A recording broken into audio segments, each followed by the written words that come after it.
Welcome to Crush, Conference for Radio's Unscripted Show Hosts. Registration is in the Gold Room.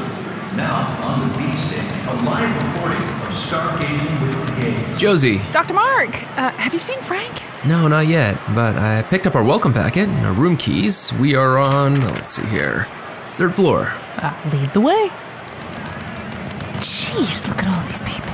You, worried about the show tomorrow? I never co-hosted a show before.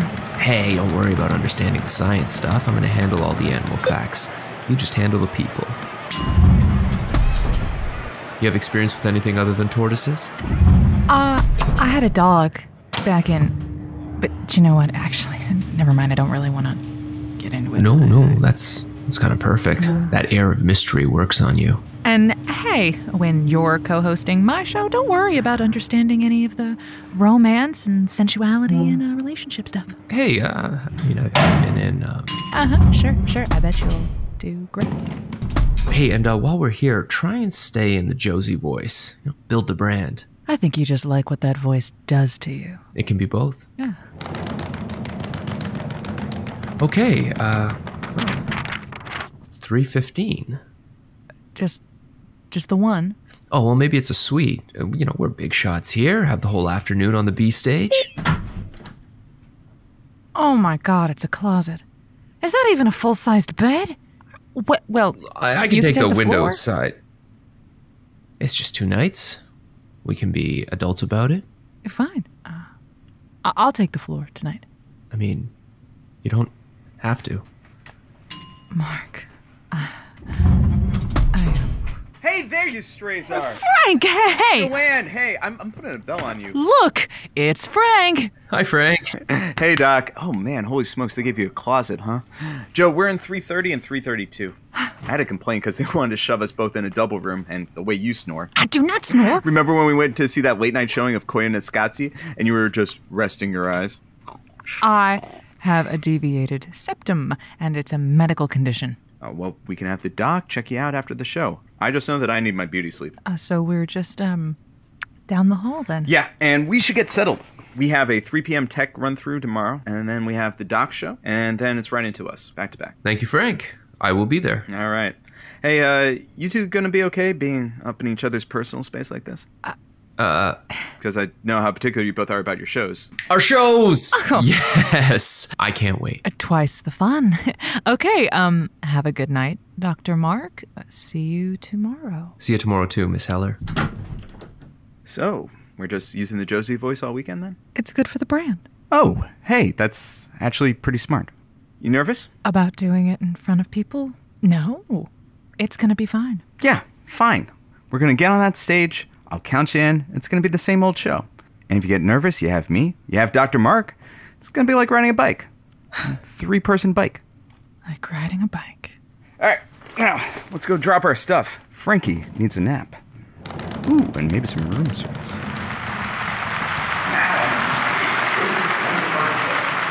You kids ready? Mm-hmm. 5, 4, 3, 2, 1.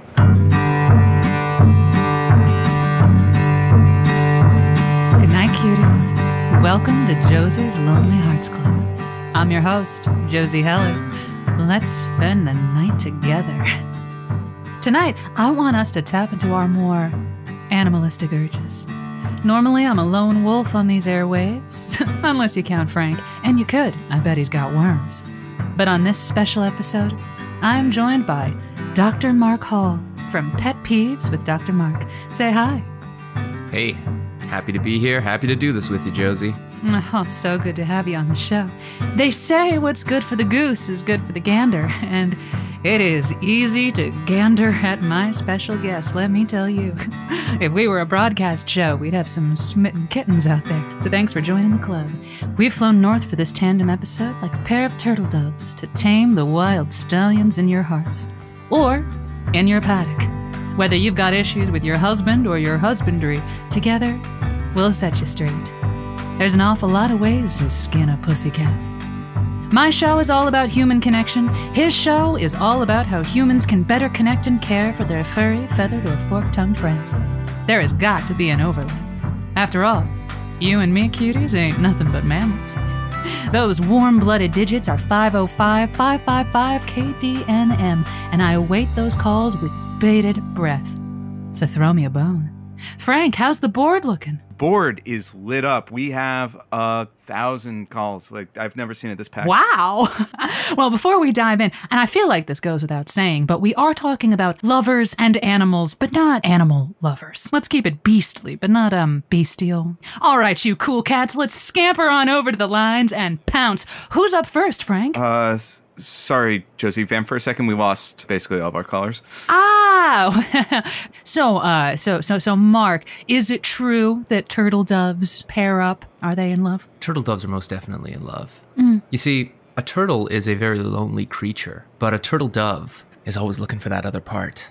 Oh, and looking for that other half, yeah? They can't be complete without the other. Mm-hmm. They're half beings. Oh, wow. They need each other. Oh, there's a lot of interesting mating rituals out there. A lot of ways that the males get attention from the females. And there's a lot of way females get attention from males, wouldn't you say, Josie? Seems to be a little bit switched around once we get to the animal kingdom, you know? All the ladies are drab, and the men have to come around with these wacky feathers, peacocking it, literally peacocking it. Literally peacocking it, yeah. It's pandemonium out there. Did you know that they had to make panda pornography for the pandas to try and get them, into the mood, yeah. To save their own species? Isn't that something? I think it just lets us know that animals, we see them as this other thing, sometimes below us, but we're all kind of at the same level, same instincts, same needs, the same desires. Yeah, same drives. Okay, guys, we have some callers. First up, we have Willow calling in from Yatahe. Oh, Willow, welcome to the show. Hiya, Willow. Hi, Josie. Hi, Dr. Mark. Oh, my God, this is really exciting. My question is really for Dr. Mark. Is it possible to untrain a parrot? Yeah, it certainly is. What kind of behavior are we talking about there, Willow? Specifically, certain key phrases. Okay, I co-parent a parrot with my ex.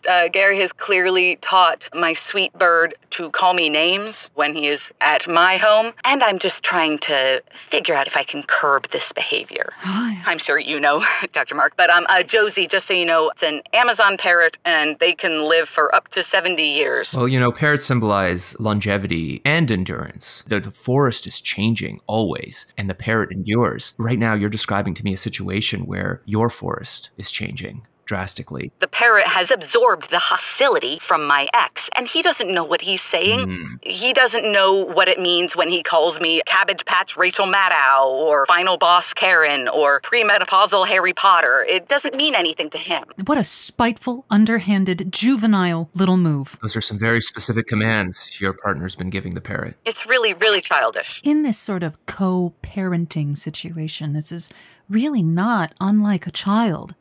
In a divorced home, triangulated, stuck between these two people it's supposed to care for. I was a pediatrician before, and I saw a lot of kids that came from broken homes, and you okay? I think there's just some things that are still really raw and hard to talk about. Yeah. But getting back to the bird now. I think it's slimy of your ex to do this, even with a bird, because I'm sure that he thinks that this is just funny. Right. And this is something that will make your visitations, your custody weeks, a nightmare. Absolutely. There's nothing that you can do short of punishing the bird. And I don't think you want to punish the bird because he's just doing what he's been told. Oh my God, I would never punish Sweet Leo. Oh. Yes, he's Leonardo DiFlaprio. I know wings flap. It's kind of a stretch. That's adorable. Beautiful. He's such a sweet boy, but he's being used, and I don't appreciate it. And I also really don't appreciate being called things like a lobotomized Wish.com Olivia Colman. No. I think you got to nip this in the bud and get your ex to stop. Otherwise, I couldn't disagree with you more.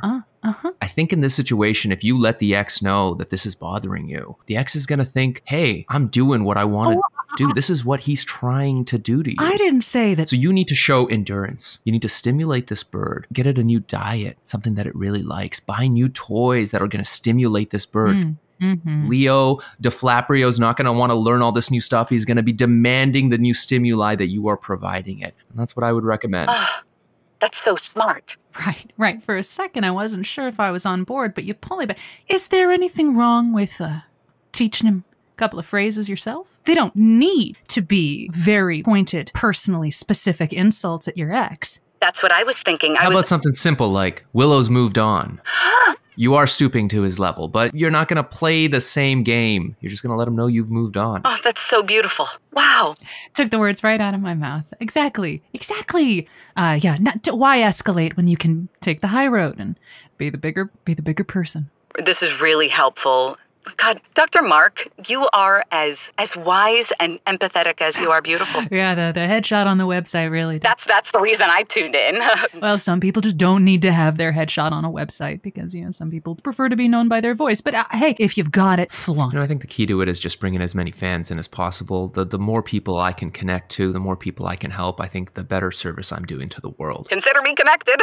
Well, my dear Willow, do you think you know how to handle this? I really think I do. I mean, I could talk to you all day, Dr. Mark, but I feel really, really well equipped to move forward. Well, there you go. That's beautiful. Well, good luck. Thank you for talking to us. Thank you both, but especially you, Dr. Mark.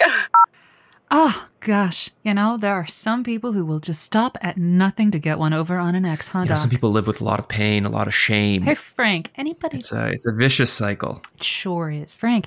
Yeah, I would love to parrot that sentiment. But coming up next, we have Sybil calling in from Aspen. Awesome. Let's see if she can squawk the squawk. Hey, Sybil. Welcome to the show. Josie, my love, how are you? Oh, I am much better now, Sybil. Lay it on me. How can I help? All right, okay, so my daughter just turned 9. You know what that means. It means she's turning into an absolute bitch. Oh, okay. Which is fine. I've been down this road before, right? I got 2 other kids, but I want to keep the peace, right? I'm thinking about getting her a pet, something different. Yeah. You got any ideas? You've been through the terrible 2s, and now you're on to the nightmarish 9s. What sort of interests does your daughter have? Josie, you know how people end up getting dogs that look like them? Uh-huh. My daughter would probably be paired best with a skink. And if you don't know what a skink is, it's a lizard. I love her to death, but the girl won't shower for days sometimes, even though I'll say, Elizabeth, get in the fucking bed! So she's greasier than the Florida Five Guys, which is just like a skink. My goodness. Wow. First off, you can't force your kids to do anything that they don't want to do. The pet should be a distraction, right? I just wanted to feel good. I just wanted to know we're on the same team here. I love you. I wanted to feel nice, A child is usually a reflection of its parent, just like a pet is a reflection of its pet owner. That reminds me of a time I was doing some Doctors Without Borders out in Asia, and you're working with people in these remote places, and it makes you think about the things you need to do in your life to just keep yourself humming along. Sometimes you just need a little bit of gratitude, a little bit of something that just provides that fulfillment for you. Right. So that you can continue to do your job. Now, one animal... No, please. Yeah, no, please. One animal that we would run into would be a bearded dragon. These things can stink, let me tell you. But, my God, are they loyal. My God, do they show affection. A bearded dragon is a very low-maintenance reptile. It's going to give her time to go out and take that shower, to clip those nails. Wow. Brush that hair. Now, Doc, isn't there some sort of a temperature thing? Yeah, there are optimal temperatures that you're going to want to keep your house at. But, one of the plus sides is your house is going to be a little cooler, which means you're going to be sweating a little less, which means your daughter's probably going to smell a little less. Mm-hmm. As long as my daughter's happy. I'm not good with conflict. This has happened many times. If someone is upset, I buy him a pet about it. I already got a brother a dog when he turned 15, and he thought I wasn't cool because I didn't know how to hit the gritty. And then I got a sister a cat when she got jealous of the dog. None of them are responsible, though. There have been plenty of mishaps. My backyard is full of holes. Oh, no. Sybil, can I ask you, how many animals you got in that house of yours? Alive? Alive. Yeah, let's start with that one. Now 4. 4? What are the other 2? Got cat, dog, mouse, rat. Well, there you go. I think I've been told that rats, and they're very smart. They're very social animals. They're also very cheap at the pet store because they use them to feed the snakes, so they're extremely affordable. I got the rat for my son because I ran over his bike with the SUV. The mouse, that's a $5 little treat for my daughter. I forgot to get her the chocolate ice cream $5 mouse. She forgot all about it. Oh, well, that's What is the mouse eating? The mouse eats nuts or whatever. I don't know, just throw it some trail mix. It seems fine. Oh. Well, that sounds somewhat healthy. Yeah, even if something happens, that won't take up much space in the backyard. We have at least one space for... Sybil, I just got to step in and stop you for a second. Okay. What I'm hearing is that there are some tricky conversations that you could have with your kids about, personal responsibility or big feelings. And instead of having these tough but rewarding conversations... I gotta say, I think Dr. Mark hit the nail on the head. I think bearded dragon, golden ticket, good to go. Thank you so much for the insight, specifically Dr. Mark. Have a good day. Thank you. My pleasure, Sybil. Sure, if it ain't broke, don't fix it. Okay, have a great night. Well, Frank, are we tipping the scales with any more calls? Actually, let's cool our blood for a second. We have an ad break. Very well done. Hey, Dr. Mark, do you want to take us out to commercial? I'd love to. You've been listening to Dr. Mark Hall from Pet Peeves and Josie from the Lonely Hearts Club. Call in at 555-505-KDNM. We're happy to take your calls, and we'll be back after a short break from our commercial sponsors. Expertly done. Sit tight, cuties. And we're out. 30 seconds. How am I doing? The people really like you, huh? I think it's my charming way of talking. Yeah, maybe it's your modesty. Mark, I don't want to pry, but why did you leave pediatrics? Is it too much? I mean, you're asking, so it must be working. Working? The tragic backstory thing. People love it. Thank you. You're making it up? Okay, of course I am. I mean, I'm a real vet, but I just never really hit the big numbers until I heard your show, and I realized I needed my own thing. So you decided to lie about your past for ratings? Josie, we're radio personalities, not radio people. Besides, I never really actually talk about it. I just imply that there's something going on. Why are you mad? I got the idea from you. My life story is not up for grabs here. Joe! What? The other 400 people in the room are beginning to look concerned. Oh.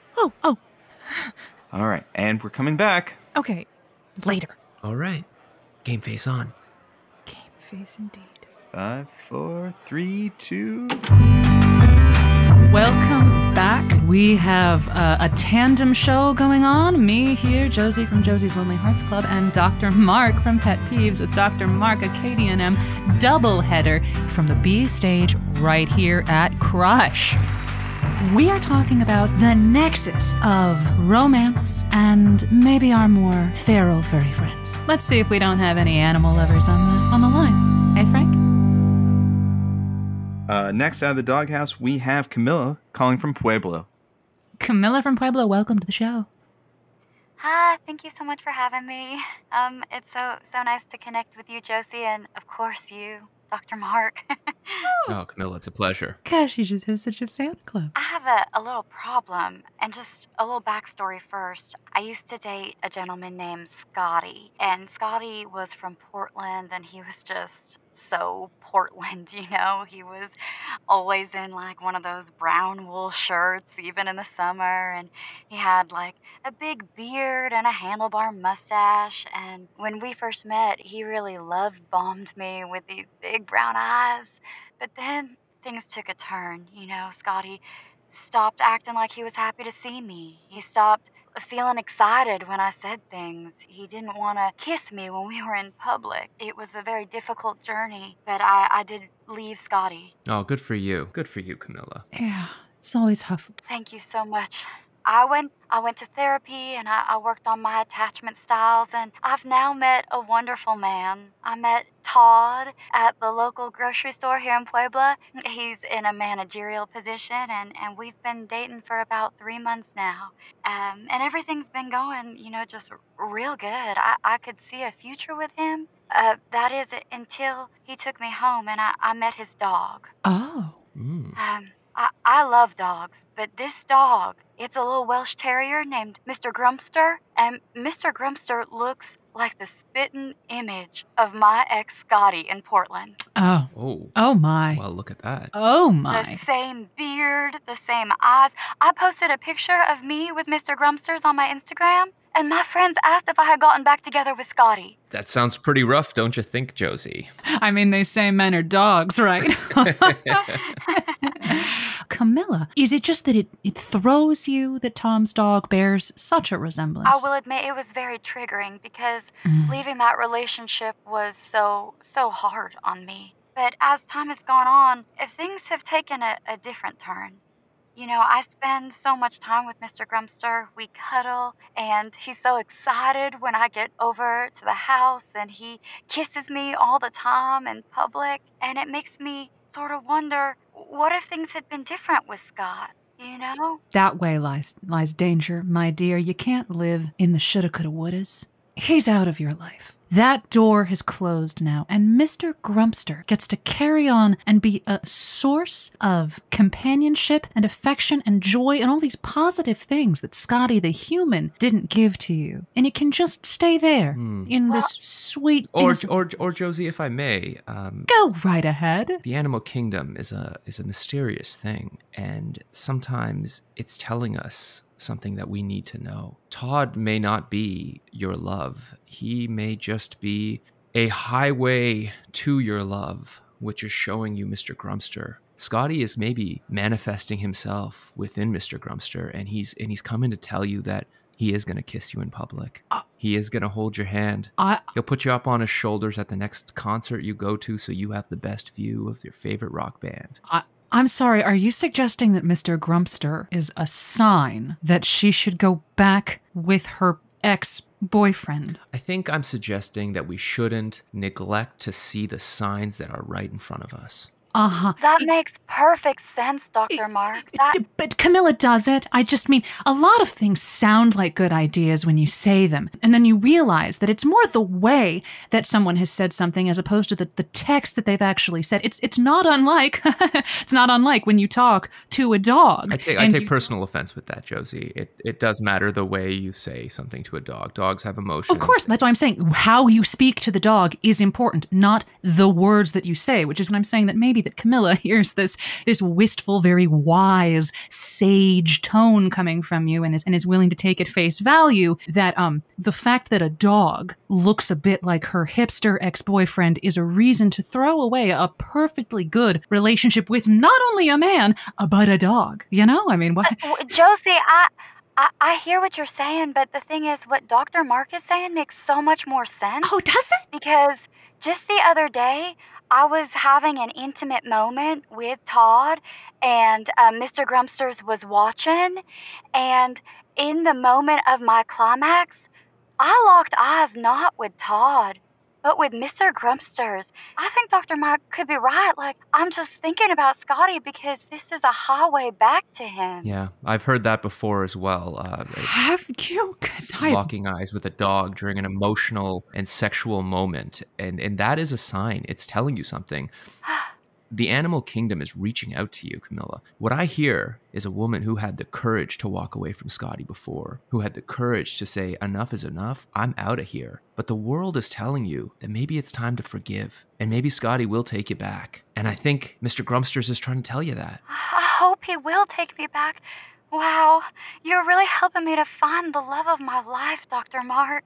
You're welcome. I thought I'd heard everything in my time in radio. You ain't heard nothing yet, I suppose. Guess I haven't. My goodness. Well, Camilla, it sounds like you know what to do. It sounds like you're willing to settle, Josie. No, it's just that when I've got something good, I like to hang on to it.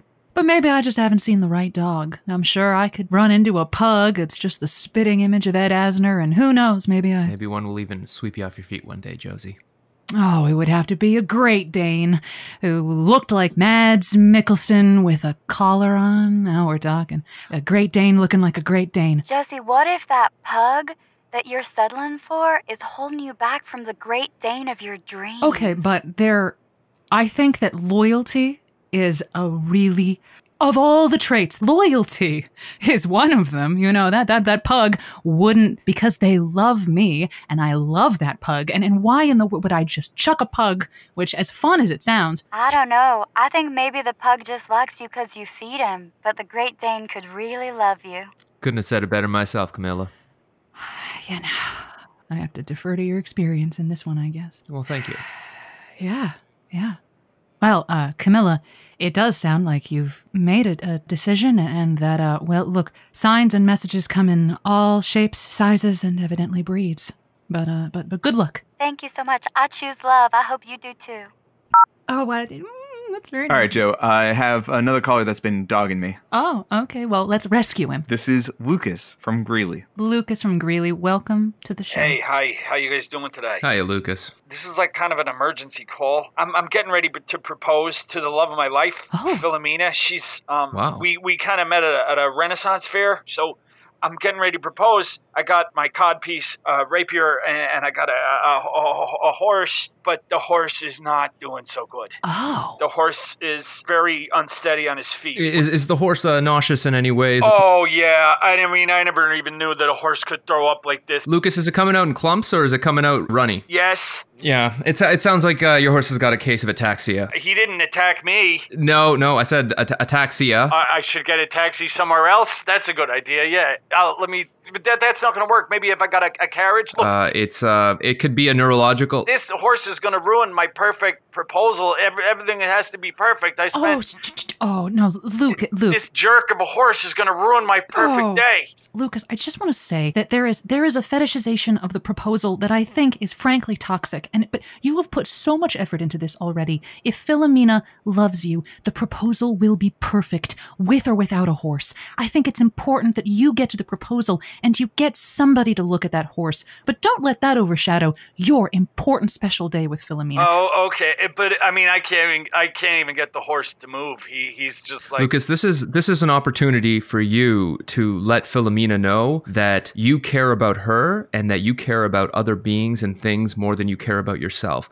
Now, this proposal may mean a lot to you, but saving this horse is going to mean a lot more to her. And this horse right now, it needs help. It needs to get to a veterinarian clinic right away. Well, I mean, you're supposed to shoot a horse, right? That's how you take care of it when. I highly recommend against you shooting this horse and even being near a gun at this point for you. Well, I brought a bow and arrow. I mean, I'm time specific here, so I can. No, I thought it was just, you got like a 30-day return. Like, this horse is sick, you shoot it, you get a new one. No? Doesn't work like a Walmart there, Lucas. Now, the horse would have been given to you with a handler. Is that handler anywhere nearby? I don't think they're doing so well either. They also started to exhibit some alarming signs. They may have drunk from some of the water that I put aside for the horse. Oh, no. Look, she's gonna come here any minute now. I gotta deal with this. This is the love of my life. You got all my hopes and my dreams in your hands, doctor. Please help me. You're the miracle worker.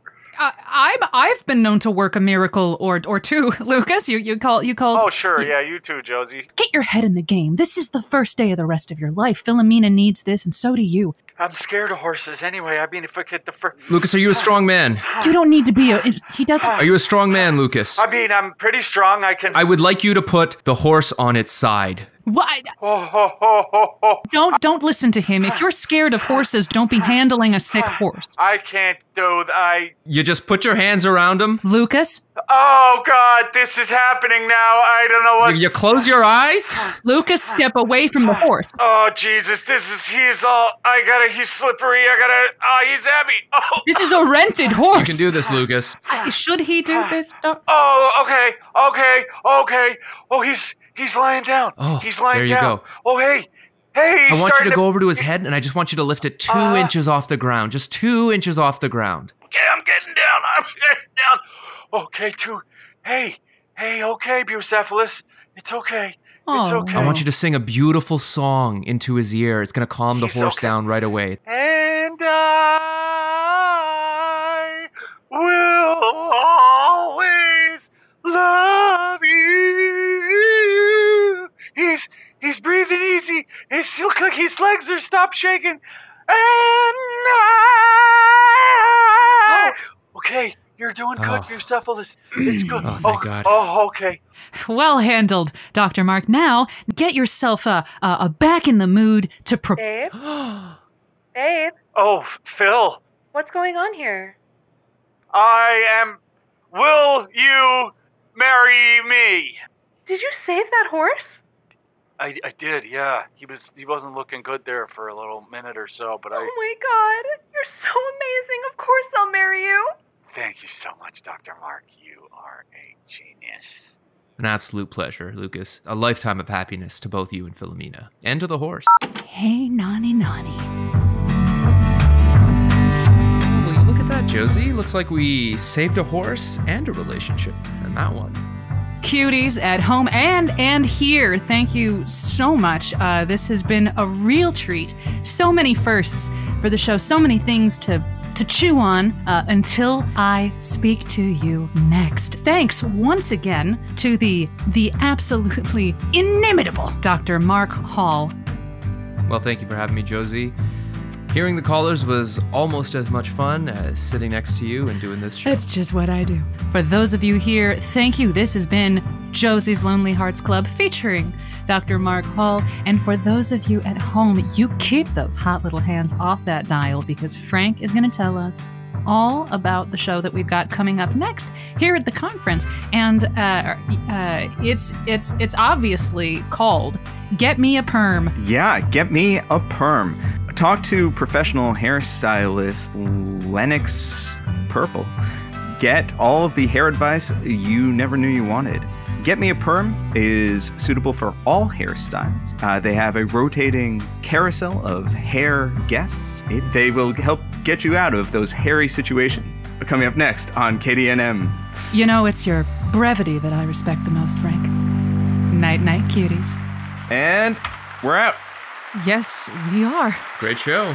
Shall we maybe do some celebratory drinks at the bar? See you later, Frank.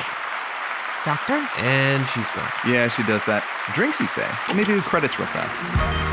Oh, Crush, this has been Josie's Lonely Hearts Club, created by Maximilian Clark and Rachel Music. Our callers today included the talented Dana DeRuyck, Meghan Falcone, Miranda Warzel, Neill Fleming.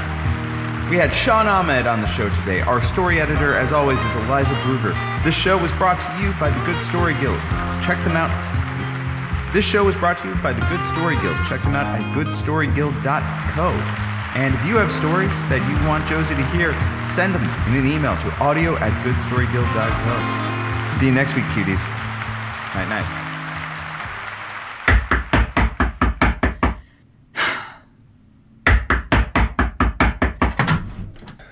Josie?